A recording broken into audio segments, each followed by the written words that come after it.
All right, let's jump right into this explainer and unpack the brutal, transformative 4 year saga of America's deadliest conflict. We are going to explore a war so unimaginably violent, it actually killed more Americans than every other war in U.S. history combined, right up until Vietnam. It's the ultimate story of a nation literally tearing itself in half, brother fighting brother, and the incredible, often deeply tragic, lengths required to sew it all back together. But you really have to wonder, to understand the sheer scale of this tragedy, how did the United States fracture so violently in the first place? How did a nation founded on unity end up with such a staggering body count? To figure that out, we have to rewind just a bit to a time before the shooting started, when America was quietly but very fundamentally splitting into two entirely different realities. Act 1. Two worlds, one flag. Because wars don't just pop out of nowhere, right? They simmer and stew for decades. You basically had two vastly different economies, and really two different moral realities, shoved under one roof and constantly struggling for control of Congress. Up north, you had this rapidly industrializing society, factories on every corner, railroad tracks crisscrossing the states, and an infrastructure pumping out 32 times more firearms than the South. But then look down south. About 84% of Southerners worked on farms. It was a massive agrarian cotton empire, entirely dependent and completely powered by 4 million enslaved people. And every single time America grabbed new land out west, this terrifying question popped up. Would this new state allow slavery or ban it? Because whoever controlled more states controlled Congress. For literally decades, politicians tried slapping duct tape on this slavery expansion issue with things like the Missouri Compromise in 1820 and then the Compromise of 1850. Honestly, it was like patching a sinking ship with a Band-Aid. And those Band-Aids failed spectacularly. By 1854, in a territory called Kansas, anti-slavery and pro-slavery settlers flooded in just to rig the local vote. This led to outright violence known as Bleeding Kansas, where over 50 people died. And then came November 1860, the election of Abraham Lincoln, a man who fiercely, vocally opposed the expansion of slavery into any new territories. Which brings us to Act 2, the spark of war. When Abraham Lincoln won the 1860 election without getting a single Southern vote, the political tension finally blew its lid. Even before he took office, South Carolina seceded from the Union. They declared they were leaving, and 6 more states quickly followed suit to form the Confederate States of America. But Lincoln didn't just immediately invade. Instead, he faced this impossible choice regarding a federal outpost in South Carolina called Fort Sumter. The Union soldiers inside were starving. Now, if Lincoln sent warships, he'd start a war. But if he abandoned the fort, he'd look incredibly weak. So he chose this sneaky, brilliant middle path. He sent unarmed supply ships carrying only food. Literally just bread, beans, and the hope that the Confederates wouldn't fire on a grocery delivery. Now, what's genuinely miraculous about this first engagement is this number, 0. Despite the fact that the Confederacy absolutely opened fire, blasting the fort to pieces for 34 straight hours, not a single person died in the bombardment. But, the damage was done. The message echoed across the nation. The Civil War had officially begun. In those early days, both sides delusionally assumed this was going to be a super quick 90-day war. When Union troops marched toward Virginia for the very first major clash at Bull Run, the mood was bizarrely festive. I mean, Union civilians from Washington actually packed picnic baskets, fancy cheese, and champagne, riding out in their carriages just to watch the battle unfold from a hillside. They genuinely treated the whole thing like a day at the theater. Well, that festive illusion was instantly shattered. The Union Army didn't just lose, they completely fell apart in a panicked retreat, physically crashing into those very civilian carriages on the way back to Washington. The Confederate forces rallied, largely thanks to a brigadier general named Thomas Jackson, who held his ground so fiercely his men shouted that he stood like a stone wall, which of course earned him the legendary nickname Stonewall Jackson. By the end of that single afternoon, there were nearly 5,000 total casualties. The picnic was definitely over. Act 3. Turning the tide. As the conflict dragged on into 1862 and 1863, the sheer scale of the bloodshed forced some immense strategic and moral shifts. Confederate General Robert E. Lee, who was one of the sharpest military minds in history, by the way, decided to boldly invade the North. But then, fate drops a massive plot twist.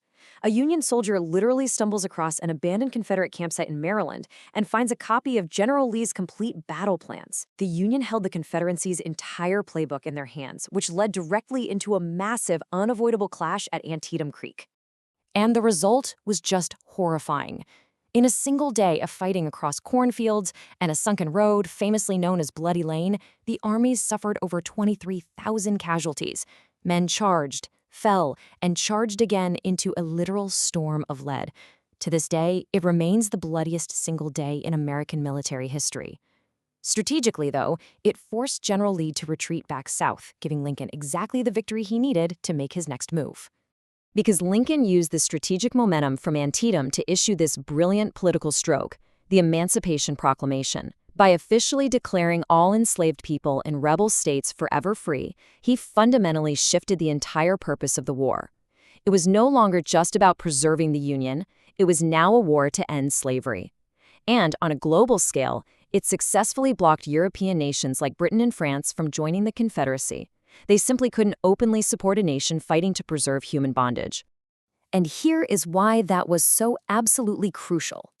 Because of the proclamation, nearly 200,000 black men, including formerly enslaved people, answered the call to enlist.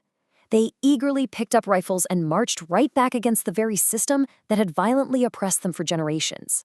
This forever changed the makeup and the underlying moral drive of the Union Army. The summer of 1863 then brought back-to-back fatal blows to the Confederacy. First, at Gettysburg, Pennsylvania. Over 3 agonizing days, the Union miraculously held the line, culminating in the disastrous Confederate assault known as Pickett's Charge. It became the deadliest battle of the entire war, with 50,000 casualties. And literally the very next day, 1,000 miles west at Vicksburg, Union General Ulysses S. Grant achieved a complete masterstroke. By daringly sneaking gunboats past Confederate cannons at 2 a.m, Grant captured the Mississippi River. He effectively split the Confederacy clean in two. Act 4. The Strategy of Total War. Realizing he finally had commanders who would actually fight and win, Lincoln promoted Ulysses S. Grant to grind down the Confederate forces. And wow, there was a stark contrast in leadership here. Early in the war, Lincoln was plagued by generals like George McClellan, a guy who thought he was Napoleon but refused to attack unless the weather was absolutely perfect and the odds were entirely in his favor. But Grant was aggressive. He demanded unconditional surrender. And unlike those earlier generals who retreated at the very first sign of trouble, Grant relentlessly pushed forward against Lee. Even when taking staggering losses in the thick forests of Virginia, Grant never retreated. The press actually called him the Butcher, but Lincoln defended him, famously saying, "I can't spare this man, he fights." Grant knew he could replace his losses, while Lee simply could not. Meanwhile, out in the West, General William Sherman unleashed a terrifying concept called total war, the idea of breaking the enemy's actual will to fight. Sherman captured Atlanta in 1864, which was a victory so massive it single-handedly secured Lincoln's re-election in a landslide. But Sherman didn't stop there. He carved a devastating 60-mile-wide path of destruction 300 miles across Georgia, right to the sea. His men ripped up railroads, burned factories to the ground, and liberated thousands of enslaved people along the way. He ultimately presented the city of Savannah to Lincoln as a Christmas gift. Act 5. Surrender and Tragedy. By early 1865, the Confederacy was practically on life support, which leads us to a fateful, deeply emotional meeting at Appomattox Courthouse. The end of the conflict was this moment of truly bittersweet humanity. When Lee's starving, surrounded army finally had no choice but to surrender, the two generals met face to face. Lee arrives in his absolute finest, spotless dress uniform, wanting to surrender with dignity. Grant? He shows up in a mud-stained uniform looking like he hadn't slept in days. But Grant refused to exact revenge. No treason trials, no executions. Instead, he offered incredibly generous terms, basically allowing the men to go home. And he immediately sent 25,000 food rations to Lee's starving soldiers. When Lee rode back to his men, they crowded around him, weeping as he silently tipped his hat. The war was finally over. But then, in a sudden, absolutely heartbreaking twist, just 5 days after Lee surrendered, tragedy struck. President Abraham Lincoln was attending a play at Ford's Theater when a Confederate sympathizer named John Wilkes Booth slipped into his box and assassinated him. The timing of this is just devastating. The man who guided America through its absolute darkest hour, who held the country together and struck the chains of slavery from 4 million people, was murdered just days before he could guide its healing. When the smoke finally cleared across the country, over 620,000 Americans were dead. It's a completely staggering figure. To put that into perspective for you, that is more dead than in every other American war combined, up until the Vietnam War. So, the United States somehow survives its own suicide attempt. It secured a second chance at its founding ideals, that all men are created equal. But it leaves us with this massive, lingering question. After so much bloodshed and with 4 million newly freed citizens entering society, how could this deeply fractured nation possibly rebuild itself from the ashes? Well, the chaotic, highly complex story of how America attempted to reconstruct itself is a fascinating explainer for another day.